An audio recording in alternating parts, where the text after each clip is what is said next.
બનાસકાંઠા કોંગ્રેસના ગુલાબસિંહ રાજપૂત દ્વારા એક મોટું નિવેદન આપવામાં આવ્યું છે। ડીસામાં આભાર દર્શન કાર્યક્રમ યોજાયો અને ત્યાં તેમના દ્વારા આ નિવેદન આપવામાં આવ્યું છે। કોંગ્રેસને કોંગ્રેસ જ હરાવે છે, કોઈ બીજું નથી હરાવતું તેવું તેમના દ્વારા કહેવાયું છે। કોંગ્રેસને કોંગ્રેસ સિવાય બીજું કોઈ હરાવી શકતું પણ નથી।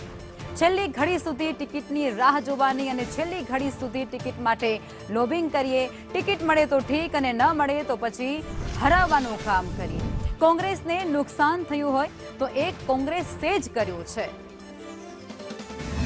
હરાવવાનું કામ કોંગ્રેસ જ હરાવે, બાકી કોઈ હરાવી શકતું જ નથી। કોંગ્રેસને કોંગ્રેસ સિવાય બનાસકાંઠાનો ઇતિહાસ જોયો છે, આજ સુધી કોંગ્રેસને જે પણ નુકસાન છે કોંગ્રેસના લોકો જ કર્યું છે, બહારના કોઈ લોકો આવી કરતા।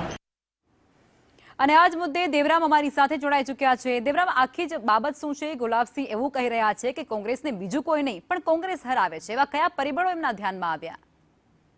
એ લખવા વાત કરવામાં આવે છે જ્યારે બનાસકાંઠા જિલ્લાના જે જિલ્લા પ્રમુખ છે ગુલાબસિંહ રાજપૂત, ત્યારે જે કાર્યક્રમ હતો ડીસા ખાતે આભાર દર્શન કાર્યક્રમમાં જેમાં નિવેદન આપ્યું હતું કે કોંગ્રેસને હરાવે છે, બીજું કોઈ હરાવતો નથી। ટિકિટની રાહ જોવાની હોય છે, ટિકિટ ન મળતાને છેડે તે જ પક્ષ વિરુદ્ધ કામગીરી કરતા હોય છે। કોમ્બિંગ કરી ટિકિટ મળે તો બરાબર છે, નહીં તો હરાવવાનું કામ કરે છે, કોંગ્રેસને મોટું નુકસાન કરે છે તેવું નિવેદન આપ્યું છે। જી, એટલે કોઈ નામનો ઉલ્લેખ કરવામાં આવ્યો છે?